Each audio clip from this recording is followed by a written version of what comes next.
Assalamualaikum teman semuanya, balik lagi di channel saya. Bagaimana kabarnya? Saya selalu berdoa agar kita semua dalam keadaan sehat walafiat. Baik, untuk lanjut ke topik yang utama, ada sedikit pengumuman yang ingin saya sampaikan kepada teman-teman semua. Mohon lihat di layar teman-teman semua. Nah, di sini terlihat aturan perjalanan orang dalam negeri dengan transportasi udara dalam masa pandemi COVID-19. Tanggalnya di sini 25 sampai 31 Mei. Namun sepertinya akan lanjut di bulan berikutnya, yaitu bulan Juni. Bisa dilihat wilayahnya antar kota di Pulau Sumatera dan dari Pulau Sumatera ke Pulau Jawa. Ada 3 persyaratannya, yaitu bisa memakai PCR, bisa memakai antigen, dan bisa memakai genus. Namun, untuk antar Pulau Sumatera dan dari Sumatera ke Pulau Jawa, itu semuanya hanya berlaku 1 kali 24 jam saja. Jadi PCR-nya 1 kali 24 jam, rapid antigennya 1 kali 24 jam, dan genusnya 1 kali 24 jam. Bisa dilihat lagi Pulau Bali. Pulau Bali sama, bisa memakai 3, yaitu PCR, antigen, dan genus. Namun di Pulau Bali, itu PCR-nya berlaku 2 kali 24 jam.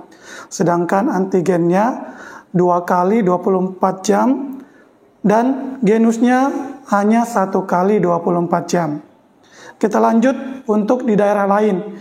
Daerah di luar Pulau Bali dan Pulau Sumatera, yaitu PCR-nya berlaku 3 kali 24 jam, rapid antigen 2 kali 24 jam, dan genus 1 kali 24 jam saja, sama dengan pulau-pulau lainnya. Nah, itu aturan perjalanan dalam negeri. Tapi jika ada yang bertanya, bagaimana dengan perjalanan luar negeri, perjalanan internasional? Perjalanan internasional hanya boleh memakai PCR saja, tapi berlakunya 3 kali 24 jam, jadi lebih lama dari PCR yang domestik.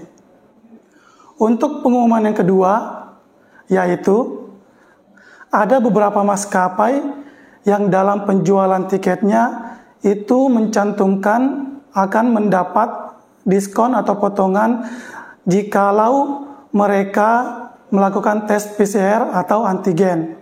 Nah, masalah ini banyak penumpang yang tidak paham. Sudah datang jauh ke bandara, mengira di bandara nanti jikalau mereka tes dapat potongan diskon antara PCR dan antigen.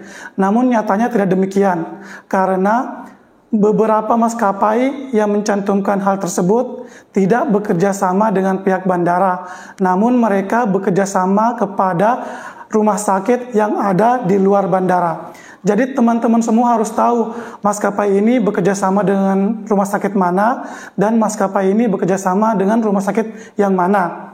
Biar teman-teman semua sudah bela-bela membeli tiket, niatnya ingin dapat potongan diskon, ternyata begitu sampai di bandara, hal itu tidak bisa dilakukan. Jika teman-teman semua ingin mengetahui rumah sakit mana aja maskapai ini bekerja sama, silakan bertanya di kolom komentar. Nanti saya usahakan akan menjawab. Untuk topik utama yang ingin saya sampaikan di video kali ini adalah banyaknya surat kesehatan palsu yang beredar. Mungkin karena ketidakhilangnya virus COVID-19, atau mungkin aturan-aturan pemerintah, aturan-aturan perjalanan yang semakin berubah-ubah, sehingga membuat masyarakat menjadi resah. Dan dengan kejadian seperti ini, banyak oknum-oknum yang mengambil jalan, yang mengambil keuntungan dalam kejadian ini. Seperti misalnya, dengan seenaknya membuat surat kesehatan palsu di mana-mana. Nah, untuk melihat kelanjutan pembahasannya, silakan tonton video ini. Mau untung malah buntung. Itulah peribahasa yang cocok untuk pelaku perjalanan yang memakai hasil rapid palsu. Rapid yang didapat secara instan tanpa harus melakukan tes rapid sesungguhnya. Saat ini banyak oknum yang memanfaatkan adanya syarat rapid tersebut. Namun, semakin para pelaku mencari celah dalam berbuat curang, maka para petugas akan semakin aktif dalam mengamati bentuk rupa dari hasil rapid pengguna jasa. Hati-hati teman, jangan sampai tergiur dengan hasil kilat atau harga murah. Bisa jadi mau untung malah buntung, karena harus mendekam ke dalam penjara sampai beberapa tahun. Karena akan dijerat di pasal 263 KUHP yang berbunyi tentang pemalsuan surat dengan ancaman maksimal 6 tahun penjara. Banyak penumpang yang kedapatan berdalih bahwa mereka tidak tahu menahu jikalau rapid yang dia bawa adalah palsu. Padahal jika mau berpikir, mana mungkin hasil rapid bisa keluar kalau mereka tidak ikut tes rapid di dalamnya. Terus sampelnya siapa yang dipakai sehingga hasilnya bisa keluar? Nah, di sini harusnya si pembeli sudah harus sadar bahwa hal ini tidak beres. Sudah wajib curiga pada saat itu juga. Kecuali memang si pembeli ada niat untuk berbuat curang, biar diberi kelancaran tanpa harus ribet.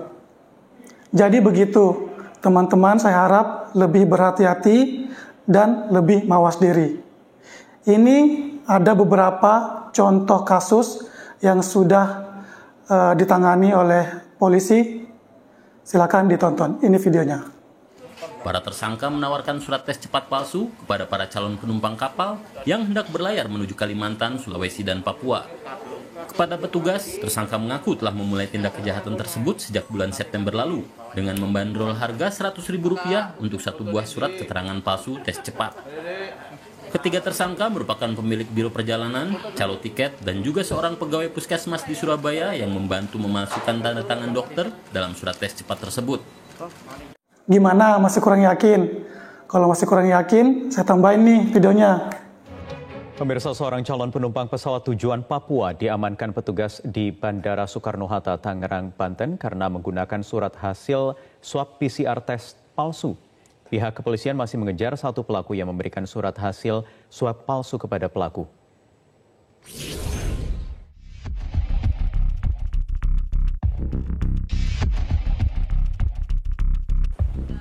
Harapan FM pulang ke kampung halaman di Pasar Lama Sentani, Jayapura, Papua musnah setelah dirinya kedapatan membawa surat hasil tes swab palsu saat dilakukan pengecekan persyaratan bagi calon penumpang di Bandara Soekarno-Hatta, Tangerang, Banten. Masih kurang yakin lagi? Nih, saya tambahin lagi.